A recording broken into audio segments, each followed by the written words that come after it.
Jadi saudara lihat ya bahwa yang ada namanya Eva Dianti Maruwao itu nama lengkapnya adalah ada Tabitanya ya, sebagai pembina Yayasan Kudus Mandiri ya, yang mengelola ini ya, STT Nias ini, dengan ketua STT Niasnya yang udah kemarin saya jelasin ya, ada problem macam-macam.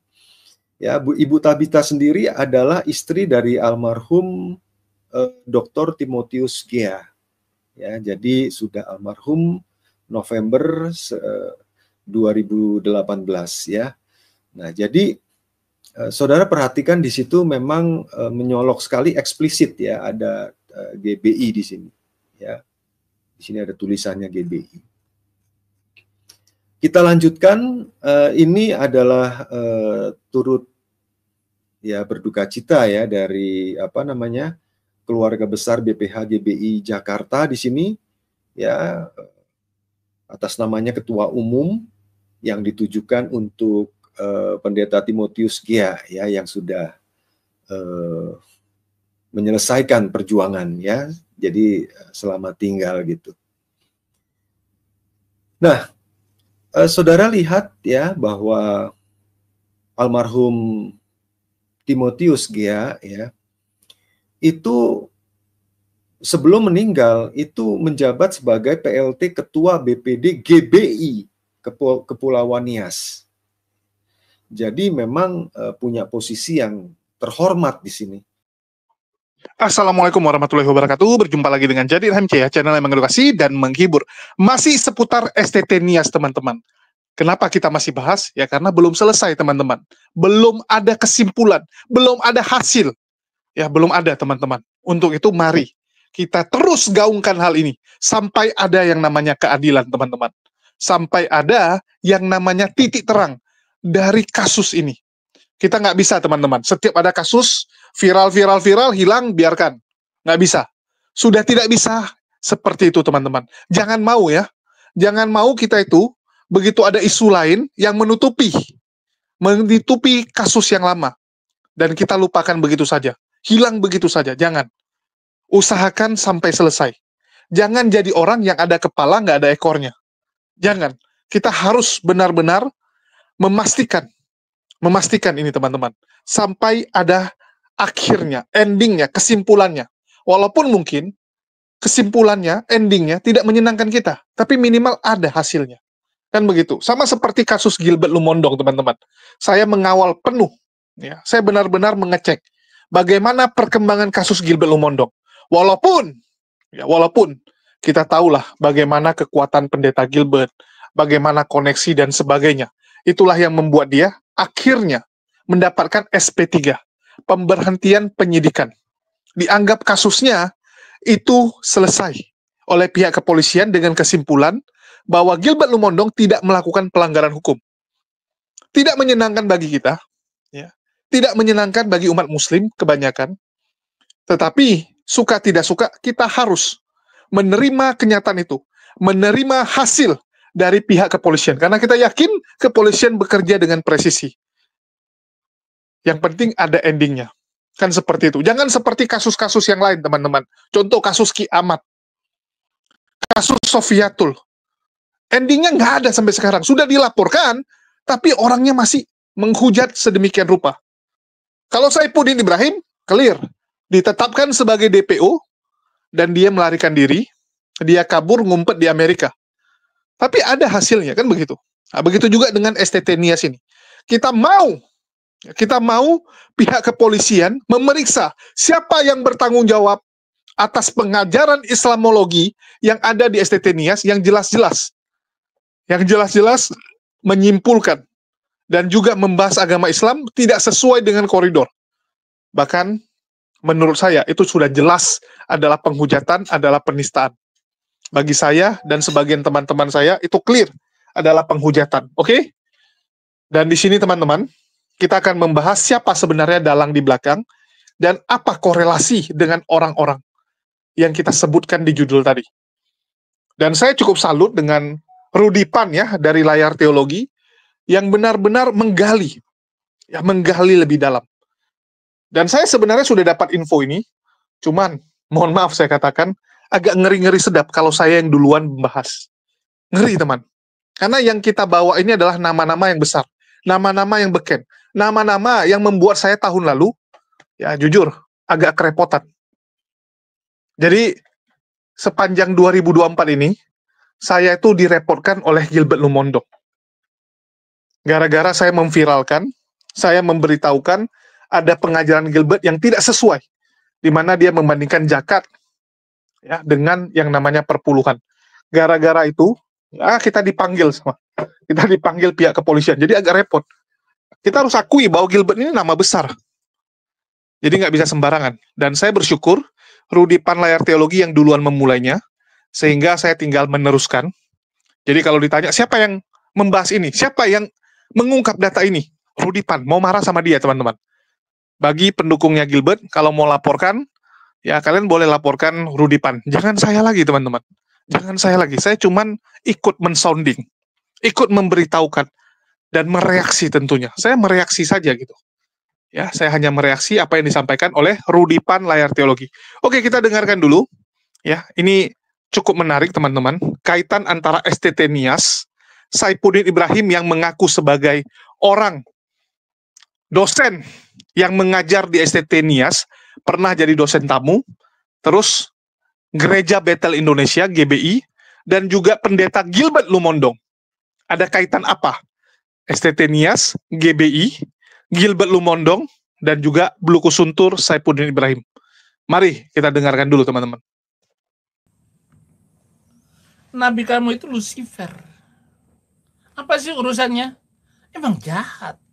Keyakinanmu itu salah total. Maka harus dihapuskan di muka bumi ini. Seluruh pengajaran kalian harus dihapuskan di muka bumi ini supaya seluruh dunia hidup toleransi dan damai. Sebagai seorang akademisi untuk Islamologi, karena saya yang sudah membuat kurikulum Islamologi itu yang saya jadikan di dalam 3 pelatihan camp penginjil sejati. Jadi tahap tingkat pertama, kedua, dan ketiga, advance, penginjil advance. Saya baru menyiapkan ada lebih kurang 500 penginjil yang tersebar ke seluruh Indonesia yang sedang bekerja bagaimana memenangkan jiwa-jiwa di seluruh Indonesia. Saya sendiri yang memimpin melawan roh-roh jahat di udara, mental-mental busuk yang dimiliki oleh orang-orang yang mengaku diri beragama. Saya akan lakukan terus.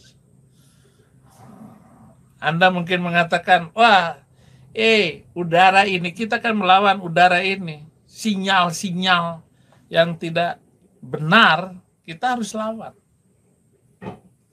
Nggak ada alasan kita berhenti. Terus perbaiki kurikulum pengajaran nanti.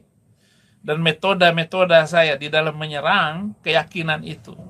Supaya dipakai, digunakan terus-menerus. Supaya mereka kapok, saudara-saudara. Sehingga nggak ada alasan kita berhenti untuk memberitakan Injil. Dan memberitakan Injil tidak bisa dihentikan oleh siapapun. Karena itu surat keputusan Tuhan, SK dari Tuhan Yesus Kristus untuk memberitakan Injil itu, pergilah, jadikan semua bangsa muridku. Dan penyertaan Tuhan itu untuk penginjilan sampai akhir zaman. Oke, kalau saudara ingin komplitnya, tentu saudara harus masuk ke kanalnya Pak Saifuddin ya.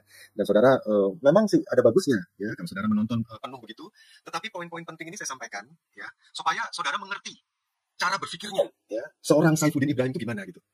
Karena dia betul-betul ya tidak akan berhenti dan bukan hanya dia jalan sendiri gitu, enggak ya. Di dalam video itu dia mengatakan dia mempersiapkan 500 penginjil yang memakai cara metode dia. Ya, yang saya sebut adalah metode konflik karena jelas di situ eksplisit ya Pak Saifuddin mengatakan menyerang ya. Oke. Kita lanjutkan, saudara-saudara. Kita sudah putar video ini. Jadi ada 3 poin ya yang ingin saya bicarakan. Kelihatannya singkat-singkat di sini. Yang pertama, STT-NIAS dan kaitannya dengan Gereja Bethel Indonesia, GBI. Kemudian poin kedua, metode pekabaran Injil Saifuddin Ibrahim dan kedekatan Saifuddin dengan GBI. Ya, kemudian yang ketiga, Gilbert Lumendong sebagai ketua pekabaran Injil pada saat ya Saifuddin mengajar di STT-NIAS ini. Menarik ya, karena nanti ada satu foto menarik ya. Nah, kita langsung saja, ini foto yang saya ambil dari live streaming saya kemarin itu ya. Jadi kalau saudara pengen lihat detailnya ya saudara tonton di situ. Ya, tetapi saya cukup memperlihatkan kepada saudara di sini ada pelang kampus STT-NIAS, kemudian di sini juga ada logo dan juga ada GBI di sini, memang ini logo GBI-nya. Lalu ada Golkarnya di sini. Lalu ada nama di sini Eva Dianti Maruau ya NPD. Nah, ini saya cukup saya rasa menjelaskan ini. Oh ya, saya gedein ya supaya saudara jelas ya. Nah, di sini. Oke, jadi sebetulnya kalau saudara menonton, sebentar saudara, saya lihat dulu, ini oke, suaranya bagus ya, jelas saudara dengar ya. Nah, jadi kalau saudara nonton live streaming saya kemarin, saudara pasti bisa menangkap sesuatu di sini gitu. Tapi saya tidak mau mengeksplisitkan karena siapa yang buat kurikulum itu. Nah, itu kan kita nggak bisa cuma duga-duga lalu kita ngambil kesimpulan ya. Kita harus memastikan dan nggak menyangka totonya Pak Saifuddin mengakui di video itu ya, dia yang membuat kurikulum, dia yang mentraining ya kan, dengan 3 level training di situ ya. Macam-macam di situ. Dan yang saya juga sebetulnya berkaitan dengan videonya Pak Saifuddin sendiri ya. Nah, jadi saudara lihat ya bahwa yang ada namanya Eva Dianti Maruau itu nama lengkapnya adalah ada tabitanya ya, sebagai pembina Yayasan Kudus Mandiri ya, yang mengelola ini ya, STT-NIAS ini dengan ketua STT-NIAS yang kemarin saya jelasin ya, ada problem macam-macam ya. Ibu Tabita sendiri adalah istri dari almarhum Dr. Timotius Gia ya, jadi sudah almarhum November 2018 ya. Nah, jadi saudara perhatikan di situ memang menyolok sekali eksplisit ya, ada GBI di sini ya. Di sini ada tulisannya GBI. Kita lanjutkan, ini adalah turut ya berduka cita ya dari keluarga besar BPH GBI Jakarta di sini ya, atas namanya ketua umum yang ditujukan untuk Pendeta Timotius Gia ya, yang sudah menyelesaikan perjuangan ya. Jadi selamat tinggal gitu. Nah, saudara lihat ya bahwa almarhum Timotius Gia ya itu sebelum meninggal itu menjabat sebagai PLT Ketua BPD GBI Kepulauan Nias. Jadi memang punya posisi yang terhormat di sini. Ya, hampir tidak mungkin ya GBI tidak mengenal sosok yang terhormat ya, almarhum Pak Timotius Gia. Ya, hampir tidak mungkin karena yang bertanda tangan di ucapan bela sungkawa juga ketua umumnya ya, Pendeta Dr. Japarlin Marbun. Ya, jadi nggak main-main, bukannya orang yang tidak punya jabatan yang memberikan turut bela sungkawa, tapi memang betul ketua umumnya. Dan ini juga almarhum Pak Timotius ini juga sebagai PLT Ketua BPD GBI Kepulauan Nias. Ya, jadi betul termasuk orang penting. Ya, dan di sini dikatakan sebagai tokoh pendiri STT-NIAS, sebagai gembala GBI Jalan Golkar, ya kemudian BPD Kepulauan Nias. Ya, jadi sudah pasti terkait ya antara STT-NIAS dengan GBI, ya Gereja Bethel Indonesia. Saya rasa itu cukup ya, karena itu bukti yang eksplisit yang kita tidak perlu menafsir kemana-mana ya. Nah, sekarang kita masuk ke poin kedua. Ya, poin kedua di sini kita ingin melihat metode pekabaran Injil Saifuddin Ibrahim yang saya sebut sebagai metode konflik ya, metode yang menekankan pertentangan, perang, serang menyerang satu dengan yang lain. Ya, ini metodenya konflik ya. Nah, pandangan dunianya bagaimana Saifuddin Ibrahim atau SI atau Pak Saifuddin, ganti-gantian lah saya nyebutnya ya. Nah, pandangan dunia SI ya itu konflik. Jadi cara memandangnya, cara melihat segala sesuatu itu hitam putih, hitam atau putih begitu. Bahkan kalau seandainya yang putih itu agak hitam pun dia bisa menolak gitu. Ya, ditolak demi adanya hitam atau putih. Misalkan maksudnya begini, dia melihat agama A bertentangan dengan agama B ya. Agama A bisa dia katakan salah total, dan kata-kata total itu ada ya total keyakinannya itu salah total gitu. Agama A salah total, agama B benar. Nah, benar bisa disebut total juga. Ya, bahkan kalau dia merasakan ada nggak enaknya di agama B atau kita sebut agama Kristen, ya maka dia bisa menolak tuh. Misalkan dia dikecewakan oleh pendeta A, pendeta B, merasa ditipu pendeta A, pendeta B, sekalipun dia ada nggak enak, ya tapi karena pandangan dunianya itu hitam putih, hitam atau putih, ya kan? Nah, itu dia akan yang melihat tetap dia akan mengutamakan agama A salah, agama dia yang sebelumnya salah total, sedangkan agama B, agama Kristen itu benar total, ya. Nah, apa yang dipahami SI dengan penginjilan? Ya, penginjilan adalah memindahkan jiwa yang mau binasa, maksudnya mati kekal, ya, dari agama A jadi dipindahkan ya ke hidup kekal agama B. Jadi agama A itu memang membawa kematian kekal, sedangkan agama B, Kristen, itu dia lihat yang memberikan hidup kekal karena ada Kristus di situ. Ya, jadi persoalan penginjilan itu persoalan pindah agama di sini. Ya, persoalan pindah agama. Banyak orang Kristen yang tidak memahami seperti ini ya, saudara-saudara ya. Persoalan penginjilan itu bukan persoalan pindah agama. Ya, tetapi persoalan penginjilan itu adalah persoalan menyatakan kasih Kristus tanpa pamrih. Jadi banyak sekali orang Kristen yang tidak memedulikan ya apakah orang itu pindah agama atau tidak. Yang penting kita dalam menginjili kita menyatakan kasih itu setotal-totalnya. Ya apakah orang itu percaya atau tidak itu adalah kehendak bebas dia. Ya, tapi jelas banyak orang Kristen yang tidak mempersoalkan soal pindah agama ini. Ya, nah gambaran lainnya ya kalau tadi soal mati kekal, hidup kekal, salah total, benar total. Nah gambaran lainnya adalah Islam itu gelap, Kristen itu terang. Jadi penginjilan itu memindahkan jiwa dari gelap ke terang, ya kan? Simpel banget begitu. Ya, sebetulnya ini metode yang paling utama dipakai oleh orang-orang Kristen yang menjajah, ya. Jadi orang-orang Kristen yang menjajah ini ketika memasuki suatu wilayah tertentu, ya, maka wilayah tertentu itu akan dianggap sebagai kegelapan, ya, kegelapan. Ya, di mana di situ tidak ada terang, tidak ada kebenaran, dan kegelapan ini harus dihabisi, begitu. Ya, baru sekitar tahun berapa? Paruh kedua abad 20 orang mulai memikirkan yang namanya kontekstualisasi teologi ya, di mana konteks itu sendiri ya mempunyai nilai terang gitu. Tetapi sekalipun kontekstualisasi sudah operatif ya, mengorbit di cukup banyak STT di Indonesia ya, tetapi toh tetap banyak sekali ya, bahkan kalau YouTuber itu paradigmanya ya konflik ini yang paling banyak ya. Nah, menarik bahwa pandangan dunia konflik ini itu dipakai oleh Saifuddin sepanjang hidupnya ya, hingga saat ini. Nah, ini menarik saudara-saudara. Jadi maksudnya begini. Ini dijelasin semua sama Pak Saifuddin di videonya dia ya. Jadi kalau saudara kurang jelas, saudara harus masuk ke kanal videonya dia. Nah, maksudnya begini. Sewaktu beragama Islam pada masa kuliah di Fakultas Usuluddin, jurusan perbandingan agama, Saifuddin berdakwah dengan cara menyerang agama Kristen. Nah, cara yang dipakai untuk menyerang agama Kristen itu apa? Ya menghina agama Kristen. Ya, menghina agama Kristen. Jadi agama Kristen itu jadi terlihat begitu rendah ya. Dan kemudian orang yang mendengarkan dakwahnya dia itu diajak masuk ke agama Islam yang bernilai tinggi gitu. Lalu apa yang terjadi ketika Saifuddin berpindah agama ke Kristen pada tahun 2000?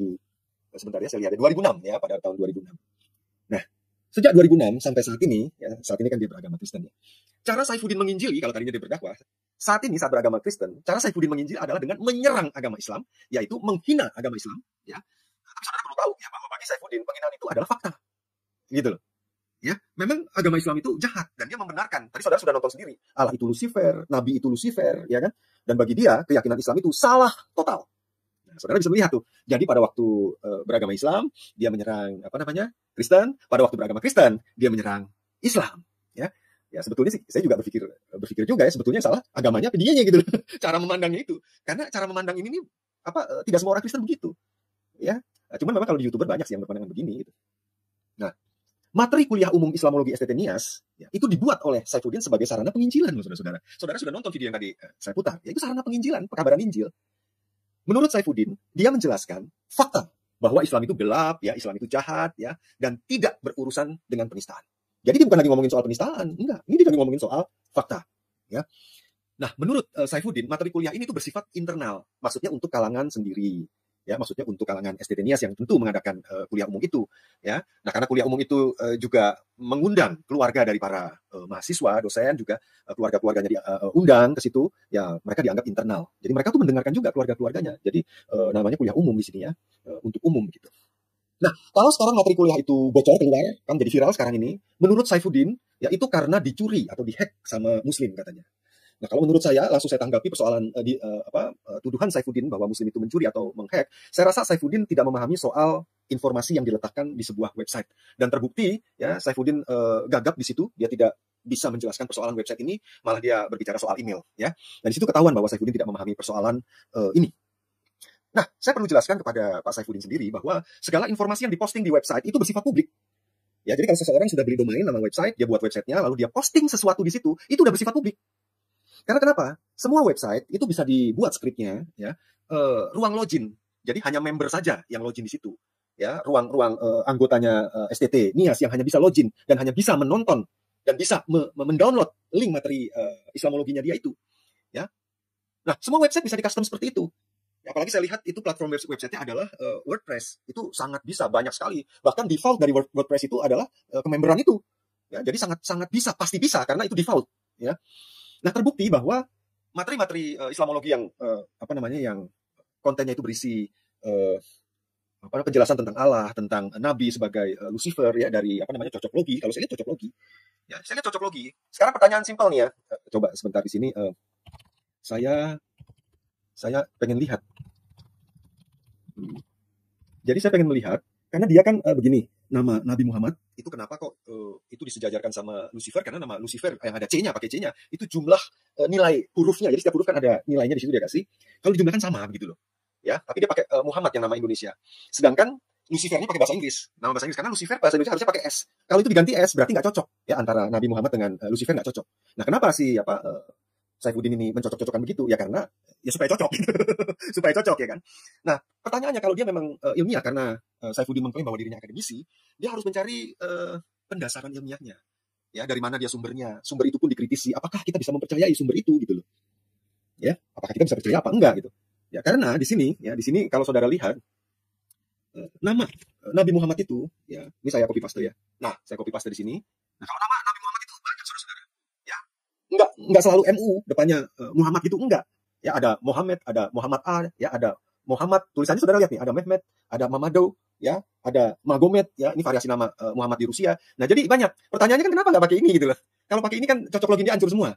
Ya kan? Nah, itu yang maksud saya kemarin itu sebetulnya itu sangat tidak akademis karena tidak ada pendasaran apa-apa. Dia memilih ya sesuka-suka dia mau pilih gitu loh. Yang mana yang cocok ya itulah yang dia pakai, yang nggak cocok gimana? Nah, orang yang berpikir ilmiah akan mempertanggungjawabkan kenapa dia nggak pakai ini, kenapa dia nggak pakai ini, dan kenapa dia nggak pakai ini. Nah, gitu ya saudara-saudara ya. Nah, jadi ya urusan website ini segala saya ulang lagi, segala informasi yang diposting di website itu bersifat publik. Dan jika yang bersifat publik itu diberikan link download, maka itu berarti semua pengunjung web tersebut itu diizinkan untuk mendownload. Tanpa harus bilang, nanti kalau mau download izin dulu ya mas, saya nggak perlu begitu. Kamu taruh itu informasi di ruang publik, ya publik bisa download itu, bisa baca itu, gitu, simple. Ya kalau nggak mau ya masukin ke ruang login member, di ruang kememberan itu, supaya setiap member harus login dulu. Jadi itulah yang maksudnya untuk kalangan sendiri. Kasus ini persis terjadi, ya pada waktu Pendeta Gilbert pada waktu itu mengklaim bahwa yang dia maksud itu adalah ini adalah khotbah internal, ya kan macam-macam. Tapi kok ternyata kok ditaruh di ruang publiknya YouTube. Ya, padahal kalau internal YouTube pun ada kememberan gitu loh, taruh aja di kememberan, jadi hanya member, hanya anggota GBI yang menonton video dia gitu. Jadi di situ Pendeta Gilbert pengennya internal, tetapi dilakukannya publik. Persis seperti ini juga gitu. Jadi dua-duanya nggak tahu teknologi gitu, jadi susah juga gitu.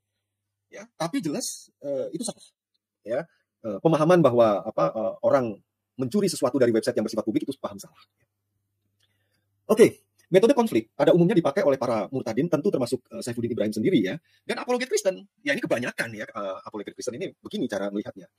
Ya, sekalipun kebanyakan dari apologet itu tidak sekeras Saifuddin, ya, sekalipun kebanyakan murtadin itu tidak sekeras Saifuddin, ya. Makanya yang ada kasus penistaan agama ya Saifuddin gitu ya. Nah, mereka pindah ke Kristen karena bagi mereka agama sebelumnya itu salah. Ya, jadi agama Kristen benar, agama sebelumnya salah. Kalau dari Islam ya agama Islam menurut mereka salah. Makanya kenapa mereka pindah ke agama Kristen. Ya kan? Kalau mereka tidak menemukan kesalahan apapun di dalam agama sebelumnya, ya biasanya mereka nggak pindah. Simple, ya. Kita memahami ini perkara simple. Nah, menarik saudara-saudara bahwa metode konflik juga dipakai oleh para mu'alaf. Ya, jadi dari yang agama lain pindah ke agama Islam. Ya, termasuk yang agama Kristen pindah ke agama Islam. Nah, kita kenal salah satunya Yahya Waloni. Nah, kalau yang sekarang ini banyak sekali, ada Don Ditan, ya kan, terus ada Julius ANC, ya kan, macam-macam banyak ya di sini ya, mu'alaf. Dan metode ini banyak dipakai juga oleh apologet Islam ya. Kebanyakan sih tidak sekeras Yahya Waloni dulu. Ya. Nah, jadi cara memandangnya adalah agama sebelumnya, termasuk agama Kristen itu salah, ya, dan agama Islam benar, ya. Makanya di kanal mu'alaf itu banyak kesaksian akan kebenaran agama Islam. Ya, demikian juga sebaliknya kalau kanal murtadin, ya, itu kesaksian-kesaksian ya orang-orang yang pindah dari agama Islam ke agama Kristen. Dan mereka cerita tuh kebenaran-kebenaran pengalaman hidup mereka. Ya, tapi pengalaman-pengalaman ini ketika diceritakan di ruang publik, ya kadang membuat yang lain terluka juga gitu. Karena itu kan pengalaman pribadi sensitif sebetulnya ya. Ya. Nah, di sini ya. Nah, menariknya ya untuk kasus ini yang di penjara ya, Saifuddin Ibrahim kan pernah di penjara tuh ya. Tapi setelah keluar penjara, dia masih keras. Sekarang pun juga masih keras. Oke lah, sekalipun intonasi katanya mungkin lebih lembut ya karena mungkin usia lebih semakin bertambah tua ya. Oke lah, tetapi isinya masih keras gitu. Ya, saudara ngerti ya. Nah, yang menarik adalah Yahya Waloni. Ya, menarik buat saya bahwa setelah Pak Waloni ini keluar dari penjara, saya ngikutin beberapa bulan waktu itu kanalnya Pak Waloni ya. Itu ramah saudara-saudara. Ya, dia betul-betul menjelaskan tentang keislaman, dia menjelaskan tentang banyak nilai-nilai yang mulia di dalam agama Islam itu, dan dia praktekin. Jadi dia udah beda tuh Yahya Waloni itu. Ya, sudah ramah gitu loh. Ya, makanya sampai saya terheran-heran gitu ya. Saya terheran-heran. Gimana itu? Ya, apa karena penjaranya sistemnya yang bagus atau gimana? Tapi kalau sistem penjaranya bagus, ya Saifuddin juga keluar juga tetap keras gitu. Nah, artinya kemungkinan itu pribadi Yahya Waloni sendiri yang berubah. Ya, melalui proses mungkin pembentukan di penjara itu, dia berubah dan akhirnya dia menjadi muslim yang ramah. Nah, setelah saya melihat begitu, apa yang disampaikan oleh Saifuddin Ibrahim di videonya bahwa ya keyakinan Islam itu salah total, keyakinan itu yang dipraktekin sekarang oleh Yahya Waloni dan juga banyak muslim, ya, banyak mu'alaf itu dipraktekin, dan itu membuktikan bahwa hidup mereka yang semakin baik itu membuktikan kebenaran yang tak terbantahkan bahwa Islam itu tidak gelap gitu loh. Nggak gelap. Ya, tidak jahat seperti yang dibayangkan oleh Saifuddin Ibrahim gitu. Ya. Makanya pertanyaan saya tadi sebelum paragraf ini, sebetulnya itu yang bermasalah ya, diri pribadinya Saifuddin Ibrahim atau agama Islam. Kan begitu. Nah, kalau saya sampai detik ini saya melihat, justru yang jadi problem adalah diri pribadi Saifuddin Ibrahim sendiri. Ya, buktinya apa? Ya buktinya ya, ketika dia Islam, dia nyerangnya Kristen. Ketika dia Kristen, dia nyerang Islam dengan hinaan-hinaan yang menurut dia keras sekali. Itu saudara lihat, coba tonton video yang tadi saya kasih itu judulnya. Saya sudah mendownload, ya kan? Ya mudah-mudahan tidak dihapus sama Saifuddin sendiri. Ya saudara bisa nonton bahwa di situ ya Saifuddin jelasin tuh, gue lebih keras dia bilang. Ya kan pada waktu dia jadi mahasiswa, pada waktu mahasiswa perbandingan agama itu, waktu dia beragama Islam. Kalau nggak salah 15 pendeta dia dakwahin pada pindah agama semua tuh ke Islam dia. Lebih keras. Begitu. Ya, masuk Kristen juga sama kerasnya. Yang problemnya jadinya pribadi Saifuddin gitu loh. Ya. Nah masalahnya orang nggak bisa membedakan antara pribadi Saifuddin dan ajaran yang dia pahami gitu. Ya, orang nggak bisa membedakan, akhirnya orang pikir, oh memang Islam itu gelap gitu. Ya, padahal kalau saya lihat, kok nggak begitu. Ya Waloni membuktikan itu, gitu loh. Dan banyak mualaf juga membuktikan begitu. Apalagi muslim-muslim yang saya kenal, memang orang-orang yang sangat baik. Ya, jadi antara keyakinan yang salah total itu sangat diragukan. Ya, jadi Pak Saifuddin mungkin ini saatnya ya untuk merenungkan. Ya, tapi pandangan Saifuddin ini banyak loh dipakai sama youtuber-youtuber yang lumayan keras juga. Ya, yang pakai binatang-binatang dan lain sebagainya. Yang pakai alat kelamin, ya kan? Itu sama cara melihatnya.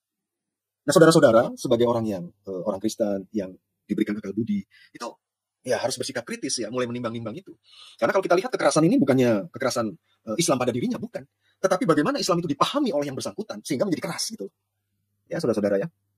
Oke, dan ini yang terakhir, ya, poin yang ketiga itu adalah kaitannya Saifuddin dengan GBI, dan juga itu saudara bisa lihat sebetulnya foto-foto Saifuddin ini ya, khotbah di GBI, macam-macam GBI.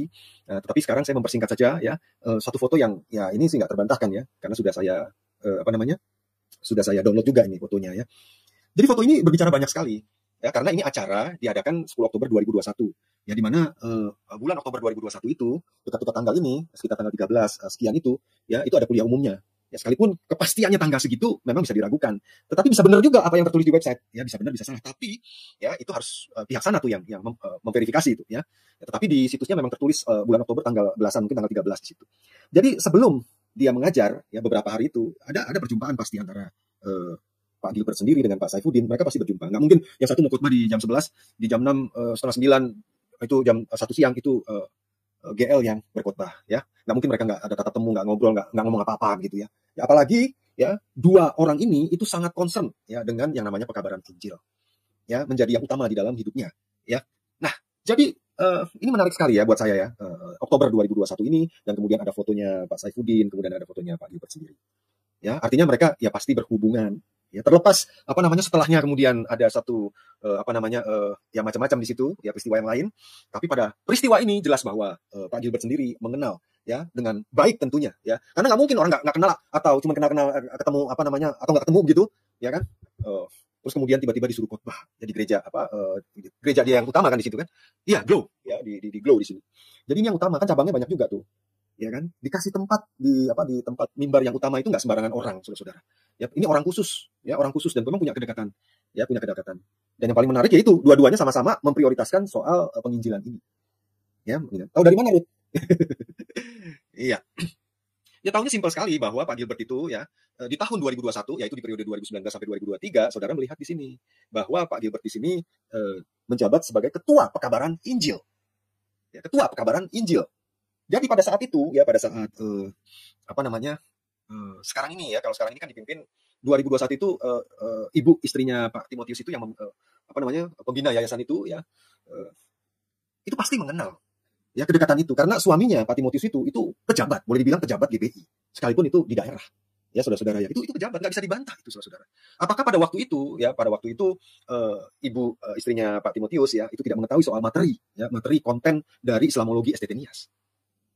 Ya, karena STT Nias ini kan dibuka yang untuk umum ya. Jangankan pembina yayasan, ya anggota keluarga aja boleh ikut kok. Ya, jadi sangat mungkin dia ikut juga gitu loh. Ya, materi-materi kuliah yang keras seperti ini, begitu. Ya, nah ini periode ya.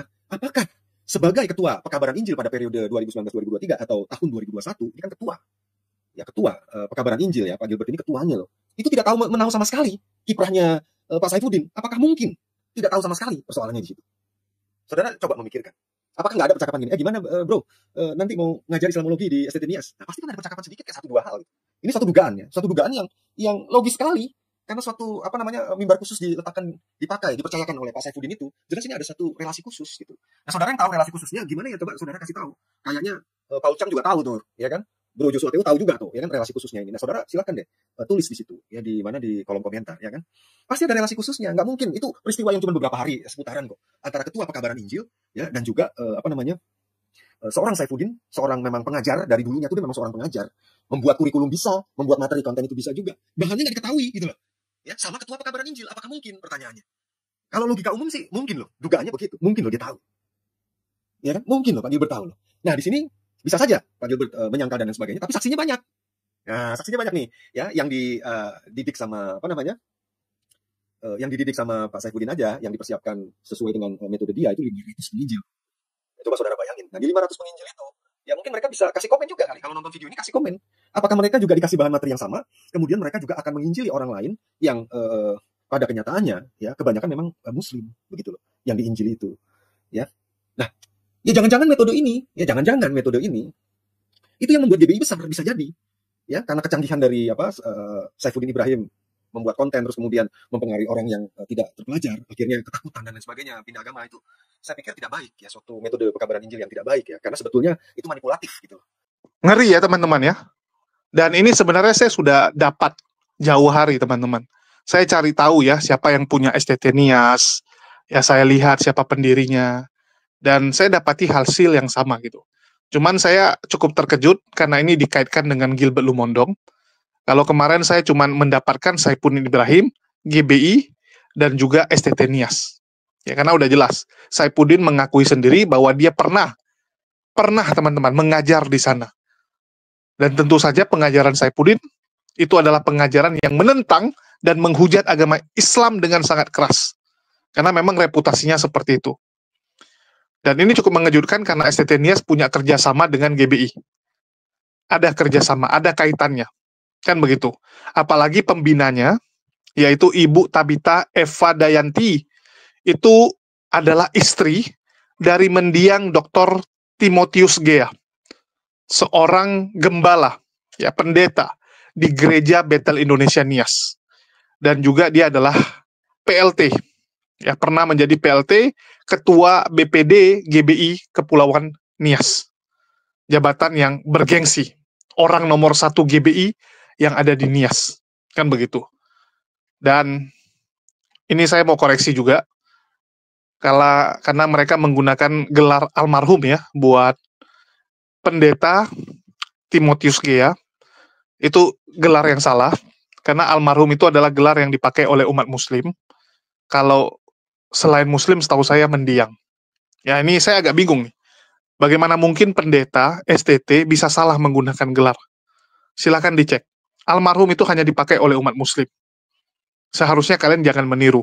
Jangan terbawa suasana. Oh, karena Indonesia sering pakai almarhum, kalian pakai almarhum. Harusnya kalian cek dulu. Kan begitu. Harusnya kalian cek dulu arti dari almarhum. Supaya jangan blunder, malu-maluin. Kata almarhum itu artinya adalah orang yang dikasihi oleh Allah. Orang yang dirahmati oleh Allah. Bagaimana mungkin orang non-muslim bisa dirahmati? Ini kan ngawur gitu. Nah, ini membuktikan bahwa pengetahuan STT Nias itu ya benar-benar dangkal kalau saya bilang ya. Sama sekali nggak ada ilmunya. Ya, mohon maaf saya pakai istilah ini ya. Ilmunya nggak ada. Sampai istilah Islam aja diambil. Nah, jadi jelas ya, Timotius Gea, ya, mendiang Timotius ini sangat erat kaitannya dengan GBI. Dan tentu saja karena dia GBI, yang mengajar Islamologi Saifuddin Ibrahim. Karena memang Saifuddin di GBI itu cukup penting. GBI itu menggunakan Saifuddin sebagai pengajar para misionaris, sebagai orang-orang ya yang digunakan sebagai laskar terdepan untuk melawan Islam. Dan mereka memang menggunakan sistem konflik. Sistem yang langsung hantam Islam. Dianggap Islam itu adalah musuh mereka. Dianggap Islam adalah Lucifer. Adalah jelmaan antikristus. Kan begitu. Bagi orang-orang yang seperti Saifuddin dan teman-temannya, Islam digambarkan sebagai antikristus. Musuh besar yang harus dilawan, harus ditumpas. Jadi jangan terkejut kalau pengajaran mereka seperti itu. Sadis, kejam, teman-teman. Ya, sadis, jahat, dan kejam. Ngeri. Ya. Terus, jelas kalau pengajaran mereka adalah dengan sistem konflik. Yang penting serang agama lain. Serang. Ya, serang agama Islam. Karena Islam adalah mayoritas. Dan supaya banyak yang jadi murtadin, banyak yang menjadi Kristen, maka yang Islam ini harus kita hancurkan, harus kita rubuhkan, harus kita hujat, harus kita hina, dan sebagainya. Harus kita buat mereka terdiam. Ya. Itu yang dilakukan oleh Polycarpus. Itulah saya bilang orang-orang yang menggunakan metode perkabaran izin dengan cara konflik. Ya, mengajarkan kekristenan dengan cara konflik, menghina, menghujat agama orang lain, itu saya sebut Polycarpus. Mohon maaf, saya gunakan istilah khusus untuk mereka, karena menurut saya kekristenan tidak seperti ini. Rudy Layar Teologi juga mengatakan, Kristen nggak seperti itu harusnya. Tapi entah kenapa, orang-orang ini menggunakan metode seperti itu. Ngeri ya. Dan kita lihat bahwa materi Islamologi yang ada di STT Nias, itu bersifat publik. Bukan seperti yang mereka katakan bahwa itu hanya internal, konsumsi mahasiswa, konsumsi di dalam kampus, enggak. Itu terbuka. Anda taruh di website yang bisa diakses oleh semua orang, bisa di-download oleh semua orang. Kecuali harus gunakan ID mahasiswa, baru bisa download. Ada ID khusus member dan sebagainya. Ini enggak, semua orang bisa akses. Jadi jangan terkejut. Jangan terkejut kalau Anda sekarang viral. Kan begitu. Nah, inilah saya bilang ngeri-ngerinya mereka. Dan Rudy Pan Layar Teologi juga mengakui banyak sekali apologet Kristen yang tersandung dengan kasus hukum, tersandung penistaan agama, karena memang mereka suka menghujat. Apologet yang mengaku sebagai apologet Kristen, Polycarpus ini, ya, mengaku apologet Kristen, sering tersandung kasus hukum, karena memang mereka menggunakan sistem itu, menggunakan sistem mengabarkan Injil dengan menghujat keyakinan orang lain. Harus menghujat keyakinan orang lain. Inilah yang membuat mereka tersandung. Dan itu banyak digunakan oleh murtadin, ya, apologet Kristen, dan sebagainya. Terutama yang ada di medsos. Terus dia bandingkan dengan mualaf. Dia bilang mualaf juga ada pakai metode seperti itu. Contohnya Yahya Waloni, Kodondi, dan saya. Nama saya disebut ya. Saya terkejut juga, luar biasa. Tiba-tiba nama saya ikut disebut, padahal saya nggak pernah bahas kekristenan. Yang saya bahas adalah oknum-oknumnya. Yang saya bongkar adalah pelaku-pelakunya. Pribadinya yang terus merusak toleransi. Yang saya serang pribadinya, saya nggak ada masalah dengan agama. Walaupun saya tahu ya, begitu banyak kontradiksi demi kontradiksi yang ada di kitab kalian, saya nggak suka bahas. Walaupun ya, saya bisa membuktikan kontradiksi dan kesalahan-kesalahan yang ada di kitab kalian, tetapi menurut saya itu bukan ranah saya. Bukan ranah saya. Saya kalau ada teman, dia mau nyembah kodok sekalipun, ya saya cuma bilang ngapain kamu nyembah kodok. Tapi kalau dia ngotot mau nyembah kodok, itu urusan dia. Saya nggak akan peduli, teman-teman. Saya cuma menyampaikan bahwa kamu salah, bahwa Tuhan yang benar tuh seperti ini, udah tuh selesai. Karena di Islam tugas kita hanya menyampaikan. Kalau orang yang memang ngotot mau sembahyang seperti itu, mau sembahan tuh blau kek, kuntilanak kek, ya itu urusan dia. Ada teman saya suka menyembah yang aneh-aneh. Karena dia bilang mendatangkan kekayaan, mendatangkan kesuksesan, usahanya lancar, tambah kaya. Mau kita bilang gimana pun dia nggak percaya, ya sudah, urusan dia. Yang penting saya sudah sampaikan. Nah, jadi saya nggak ada pernah masalah ya, dan saya nggak ada membahas kekristenan. Yang saya bahas di sini adalah oknumnya. Dan kalaupun ada Kristen yang terserang atau merasa tersakiti, mohon maaf. Sekali lagi saya katakan mohon maaf. Karena yang saya sampaikan, yang saya tunjukkan itu argumen dari internal kalian biasanya. Kalaupun ada yang menyinggung kekristenan, itu biasanya statement dari pendeta kalian, ataupun orang-orang yang ngaku apologet Kristen. Contohnya HTD ya, ngomong tentang titik Tuhan kalian. Yang ngomong HTD bukan saya. Mohon maaf, saya cuma menyampaikan ada pendeta yang ngomong seperti itu. Saya mempertanyakan kalian setuju atau tidak. Kalau nggak setuju, kenapa tidak ambil tindakan? Itu saya pertanyakan, tapi diubah. Ya, diubah sama mereka, seakan-akan saya yang mengatakan hal tersebut. Nah, ini kan karena jahatnya Polycarpus yang di luar sana. Jahatnya orang-orang yang mengaku apologet Kristen ini, memfitnah saya sedemikian rupa. Kalau saya clear kok. Ya, saya clear, yang saya lawan oknumnya. Terus ada satu hal yang menarik, di mana Rudipan Layar Teologi mengakui Yahya Waloni keluar dari penjara itu jadi lebih baik, jadi pribadi yang berbeda, menunjukkan sisi Islamnya yang sebenarnya. Jadi begitu dia di penjara, dia renungkan, dia pelajari Islam lebih dalam lagi, dan akhirnya dia menjadi pribadi yang lebih baik. Begitu juga dengan mualaf-mualaf. Dibilang sama Rudipan, hidup para mualaf itu semakin baik. Artinya agama ini membuat dia jadi lebih baik. Yang sebelumnya kasar, yang sebelumnya tidak tenang, menjadi penyabar, tenang, ya, berubah menjadi yang baik. Beda dengan, ya mohon maaf, murtadin, makin brutal. Ya kenapa? Karena spirit itu ada, teman-teman. Agama itu yang membuat kita jadi lebih baik. Dan saya berkali-kali katakan, kalau agama yang kamu anut sekarang tidak membuat kamu menjadi pribadi lebih baik, mending tinggalkan. Betul tidak? Saya berkali-kali umumkan ini. Kalau agama yang kamu ikuti sekarang, ya, ini malah membuat kamu jadi brutal, membuat kamu jadi lebih jahat, membuat kamu jadi tidak sabaran. Tinggalkan. Tinggalkan. Saifuddin dulu orangnya cukup tegas waktu di Islam. Dia keras, tapi tegas, nggak mencele-mencele, nggak aneh-aneh. Dan yang paling penting, teman-teman, ya, nggak kerjanya nipu. Dulu belum jago nipu. Sekarang sudah jadi penipu ulung. Artinya apa? Ada roh penipuan, ada roh kejahatan yang menghampiri dirinya, memasuki dirinya, yang membuat dia jadi seperti itu. Ada setan-setannya, kan gitu.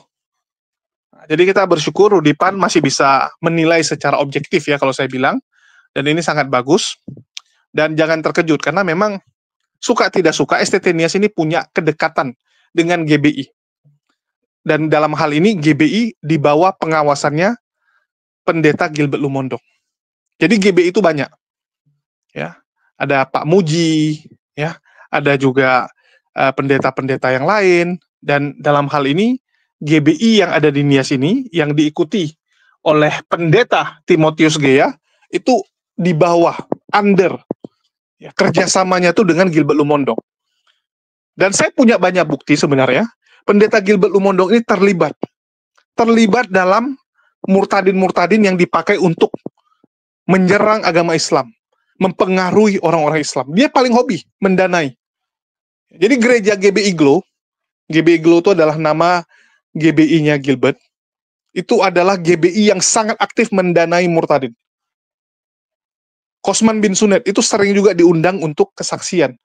Sering juga diundang untuk mengajarkan orang-orang yang ada di GBI Glow bagaimana mempengaruhi umat muslim, bagaimana memurtadkan umat muslim, bagaimana mengajak debat umat muslim. Mereka terlibat, teman-teman. Begitu juga dengan proyek yang dilakukan oleh Saifuddin Ibrahim, ya. Dia melatih orang-orang yang akan ditempatkan di tempat-tempat mayoritas muslim, di tempat pundi-pundi Islam, supaya jadi agen, ya, jadi penyusup di sana untuk memurtadkan umat muslim yang ada di situ. Jadi mereka terlibat, teman-teman. GBI Glow pendananya, Gilbert pendananya, teman-teman. Dia pendananya. Jadi yang di lapangan Saifuddin dulunya.